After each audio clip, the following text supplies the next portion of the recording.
Ladies and gentlemen, welcome to our press conference for the launch of our 2019 General Election Manifesto. You're going to see on generations.gi that this manifesto has now been launched for all members of the public to be able to look at what our plan for government for the next 4 years is.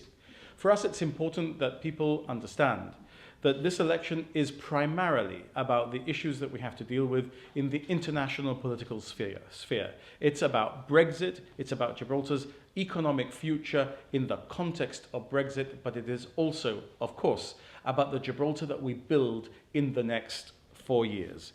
And in preparing a manifesto for the next 4 years, we have been true to the core principles that are represented by both the GSLP and the Liberal Party. We've been true to the principle that we look after every generation of the Gibraltarians who are the ones who are running Gibraltar today.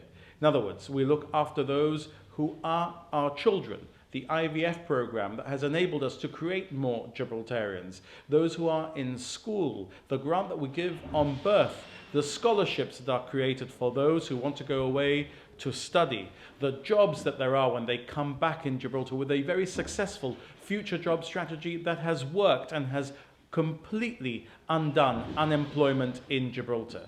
The affordability of homes so that you can buy a home and you can raise a family.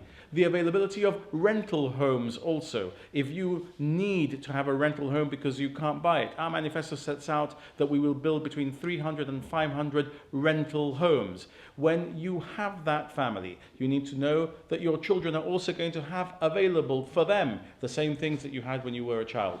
And as you get older, we'll look after you also with properties for rental by the elderly in our community. We'll look after you with community care and indeed with the institutions that you need if you're suffering from Alzheimer's or dementia. Every generation is looked after by the GSLP Liberal Programme for Government, and what's more, we've demonstrated that we're serious about that. But what Gibraltar do we want to live in? Do we want to live in the concrete jungle? The answer is no. And I'm delighted that I think that there is now at last unanimity across the political parties on those issues. Yes, we have to build. We have to build the homes for our people. We have to build the schools for our children. We have to build the places where our people work, or otherwise there will be unemployment. But other than that, we have to build in a way that is sustainable, and we have to build in a way that makes sense for our people to preserve their future.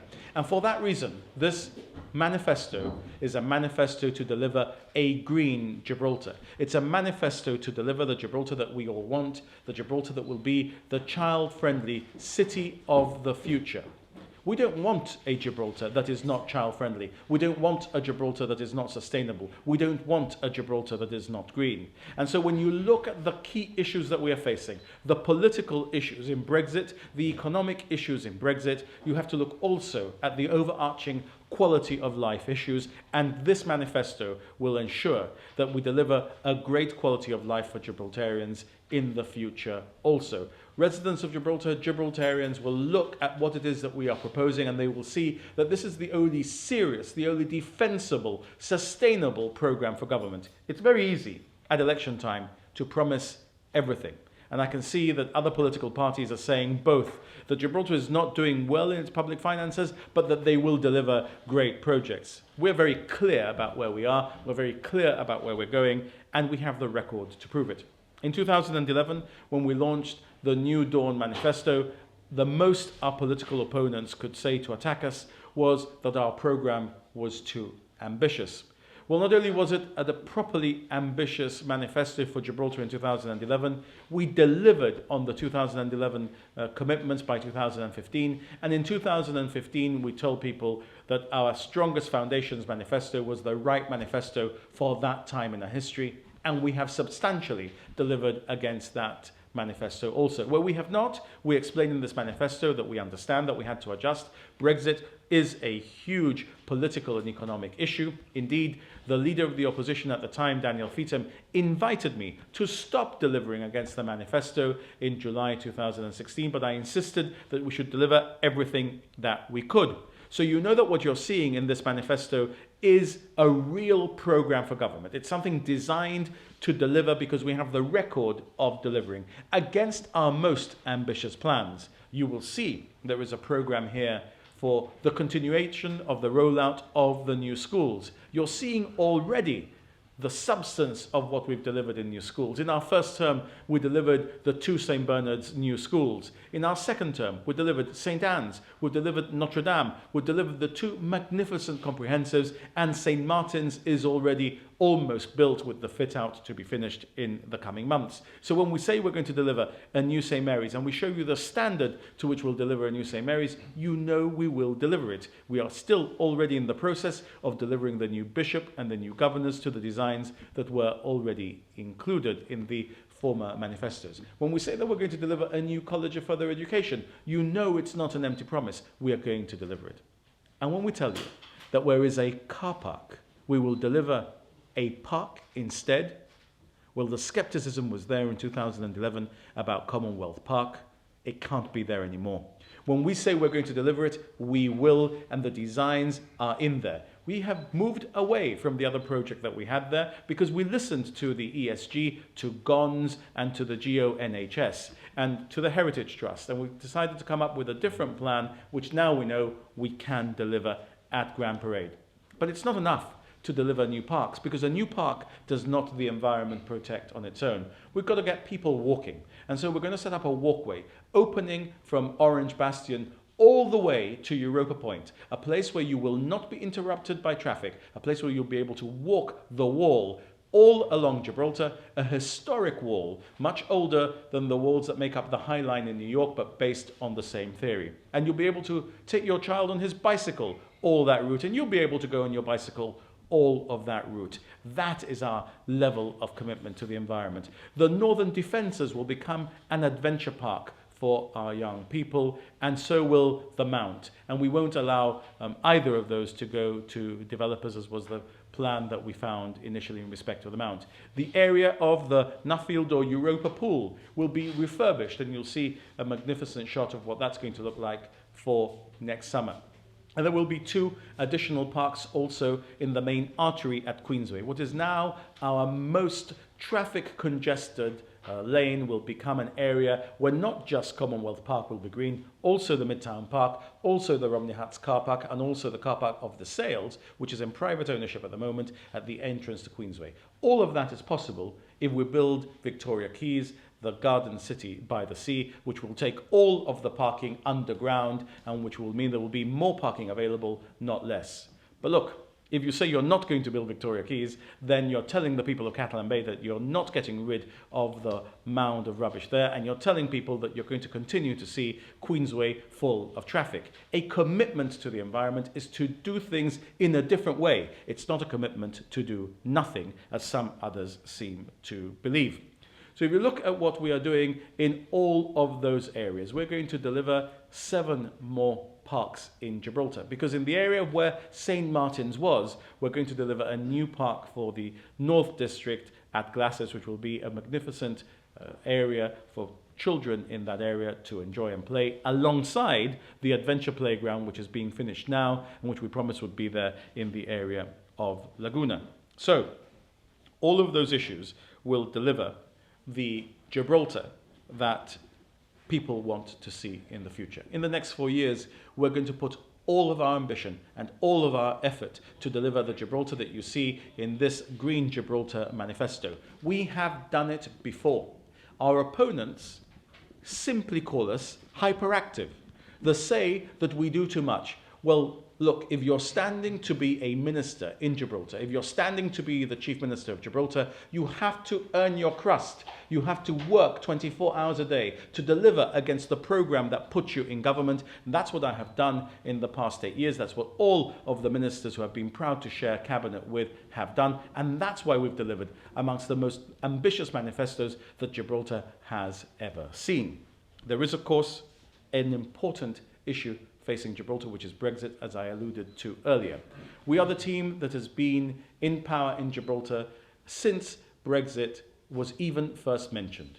We know all of the characters, political and official, who are involved in this process. And we know inside out the documents that have been created which relate to Gibraltar in the protocol to the withdrawal agreement, in the MOUs of the withdrawal agreement, and in the international tax treaty. In Gibraltar, every letter matters on an international agreement. Remember in the Brussels Agreement, which the GSLP were right about and everybody else was wrong about, one of the key issues was whether there was an issue of sovereignty or issues of sovereignty. Even one letter matters in documents when they relate to Gibraltar.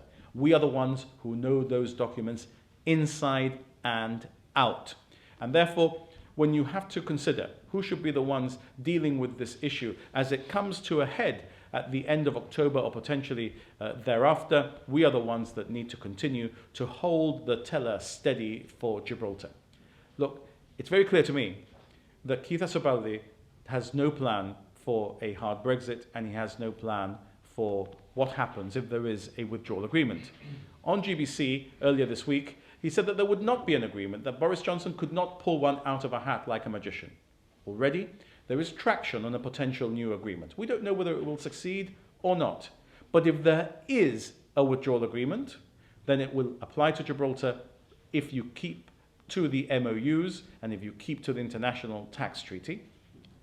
If you don't, as Mr. Asobaldi has previously suggested, then if there is an agreement, it will not apply to Gibraltar. That means that the whole of the EU and the UK will have a transitional period, and Gibraltar will be the only part of the European Union and the United Kingdom without a transition and in a hard Brexit. If there is a hard Brexit, then we have a plan to deal with that also. We've been working very hard on those plans, and you know that we secured the access to the United Kingdom for our financial services, for our gaming, and for our services generally. So, in hard Brexit and in deal Brexit, the GSLP Liberals have delivered a plan. The Deputy Chief Minister will say a little more about that because he has been the person living with me the political hell that has been dealing with Brexit for the past 3.5 years. It's also true that I think together Gibraltar and the GSD can only be characterised as having a plan to have a plan about Brexit if they were to win the election. Yesterday, at the debate organised by the Gibraltar Federation of Small Businesses, both of them said that if they were elected, they would carry out a study, they would look in depth at our labour market, they would review this and they would review that.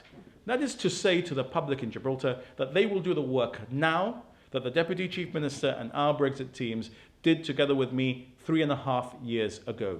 Gibraltar cannot afford an administration that takes us back 3.5 years in thinking and starts planning 2 weeks before a potential hard Brexit. Theirs is a plan to have a plan. Ours are clear plans about what we do the morning after the election and indeed the morning after a hard Brexit if it comes.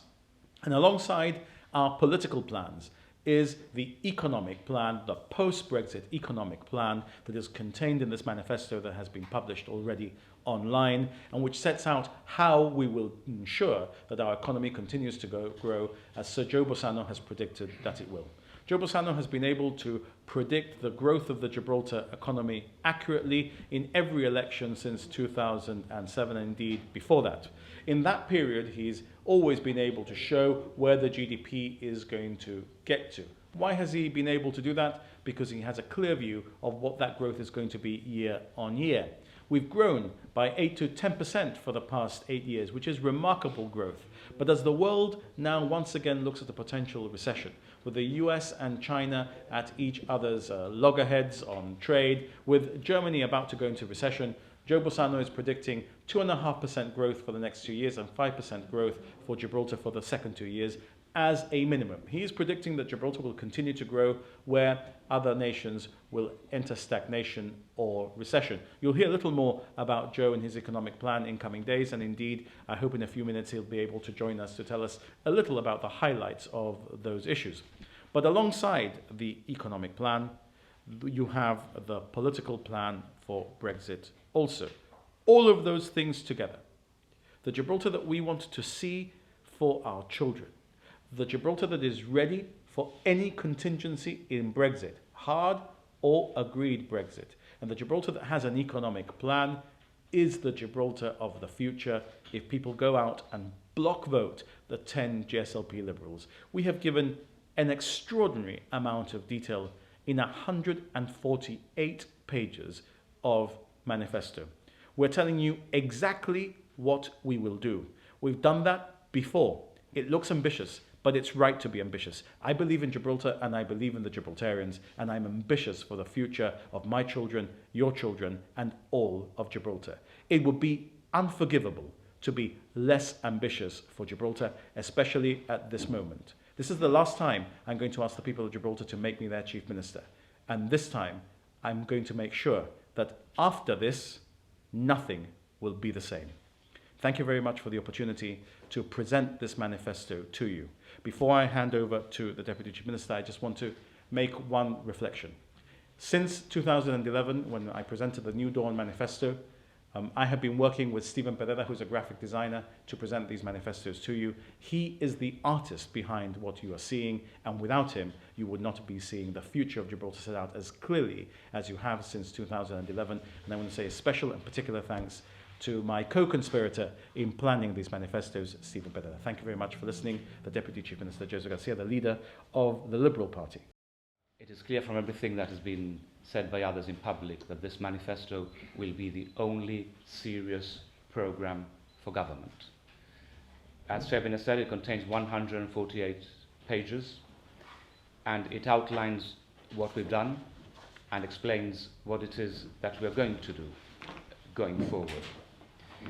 And the general point we always make about manifestos is that we take them seriously. These are commitments which we enter into with the people of Gibraltar. We monitor the commitments, we check their progress, and we make sure that we deliver.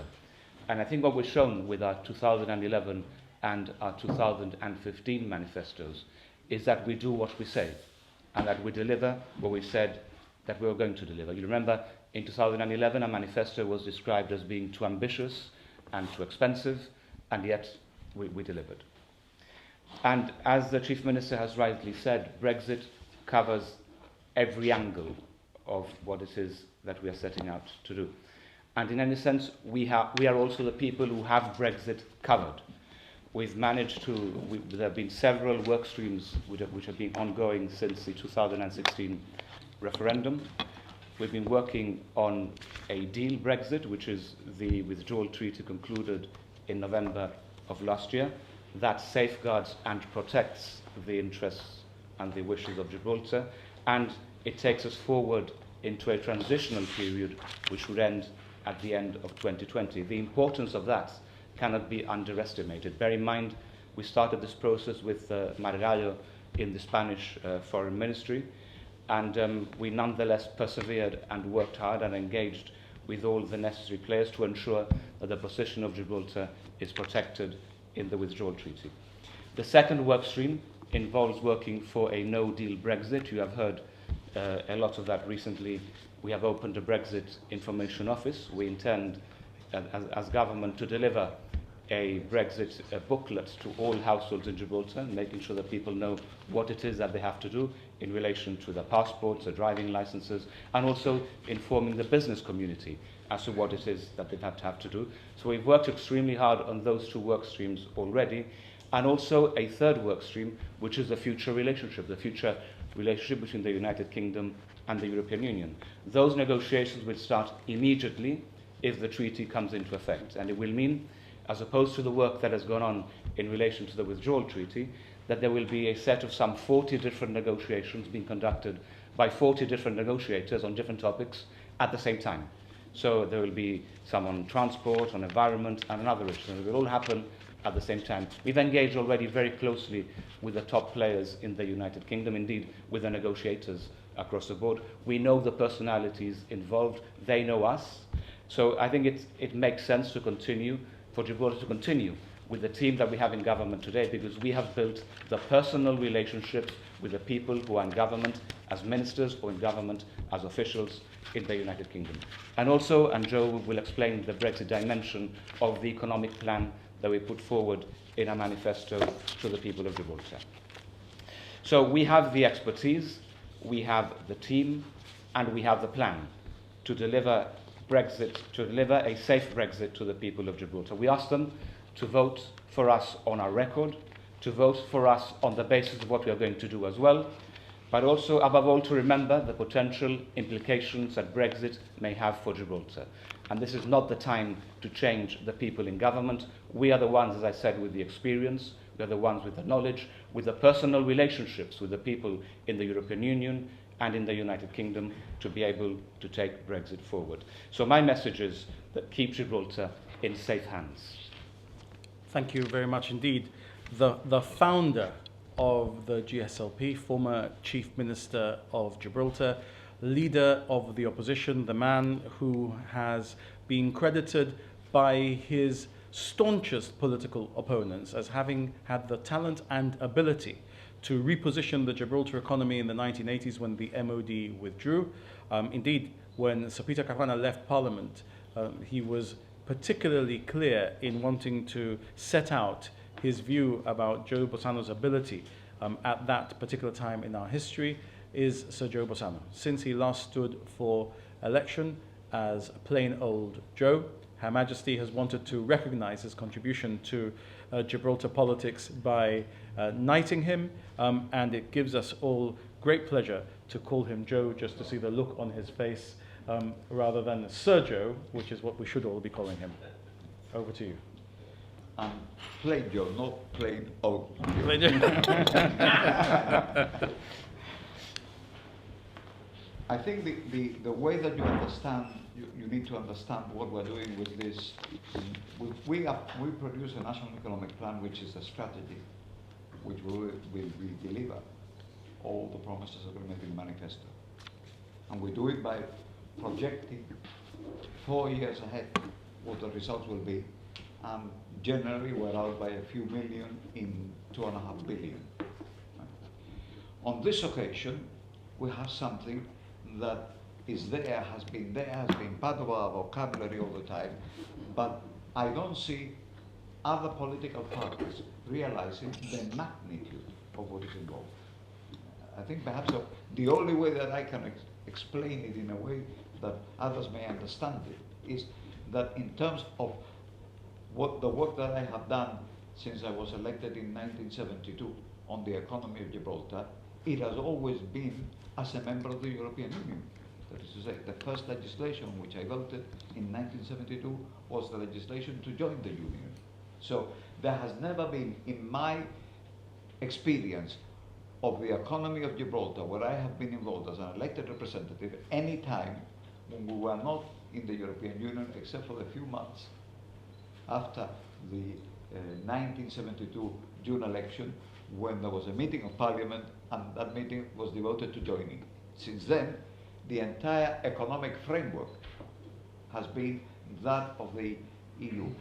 That produced something which is what Fabian and Joseph have secured. It produced access to the UK that we didn't have.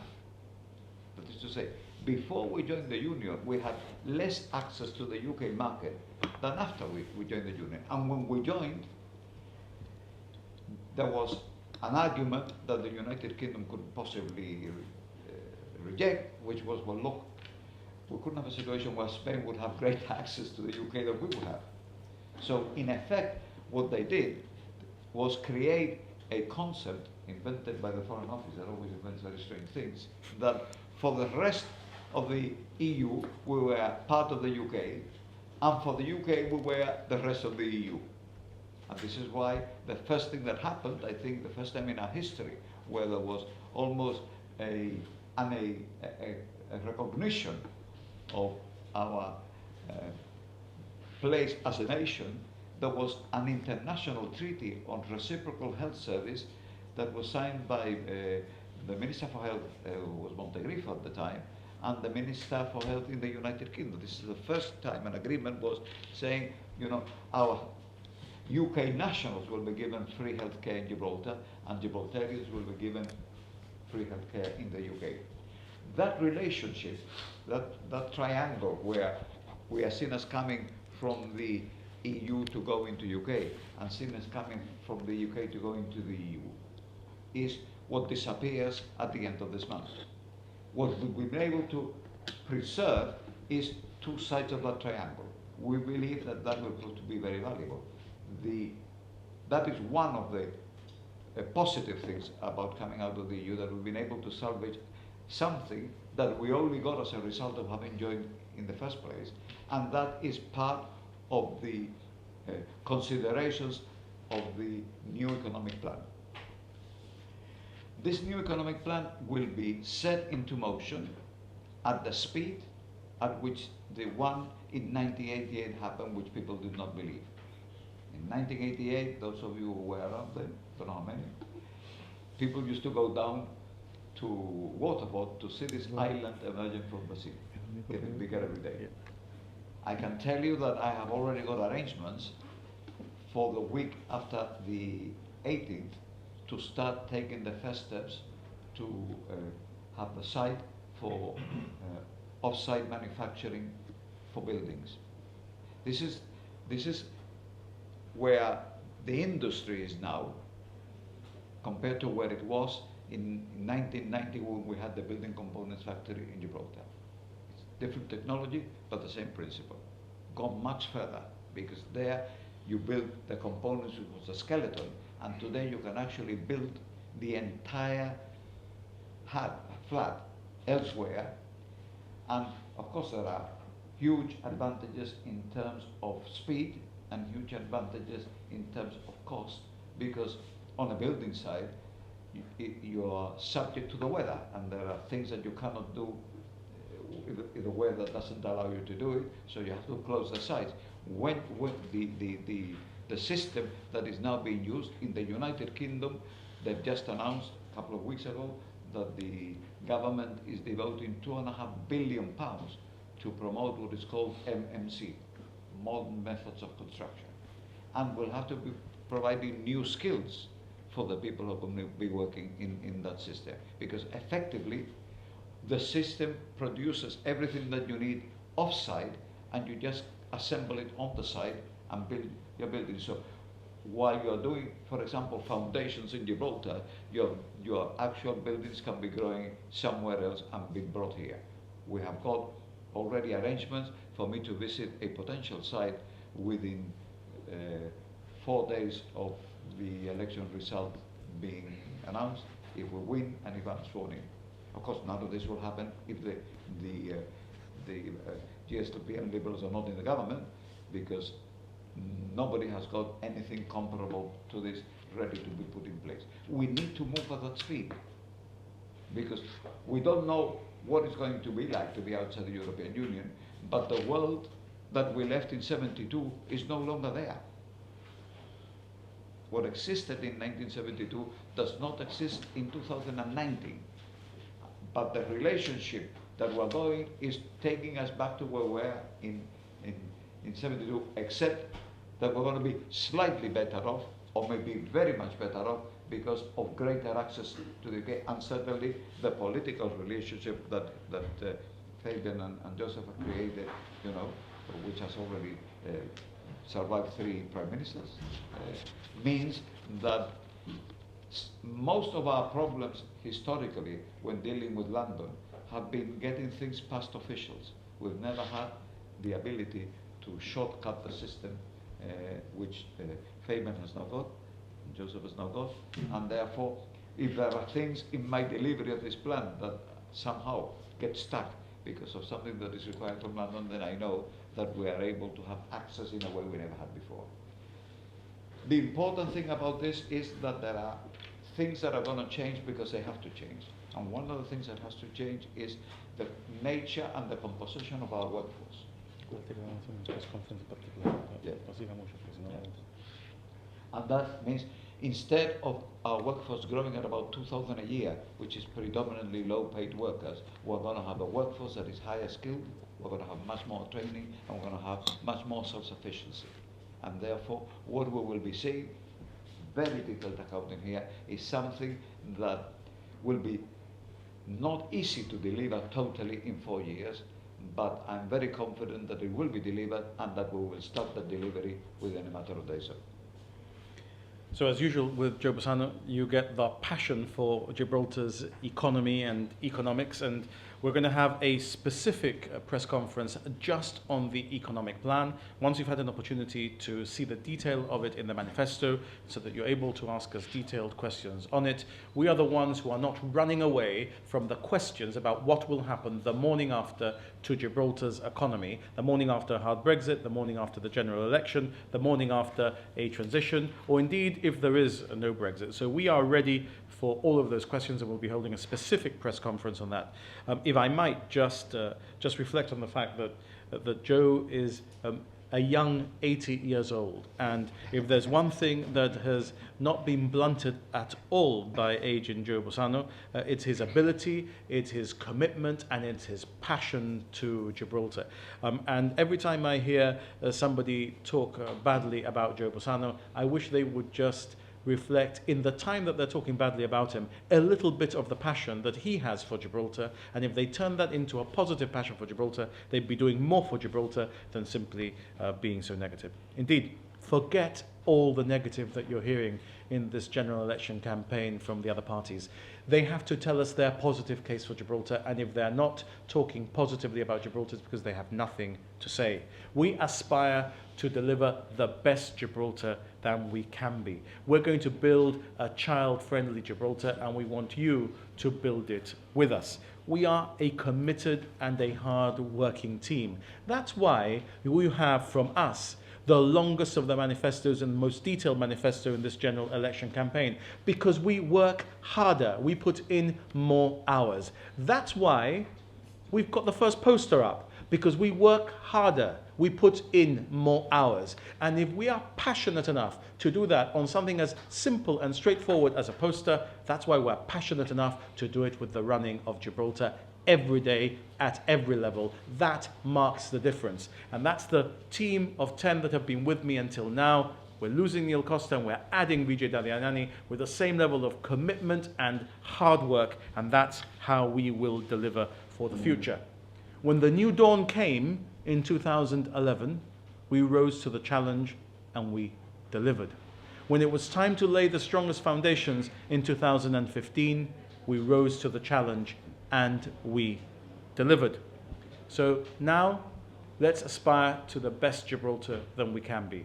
Let us write the history of the future together.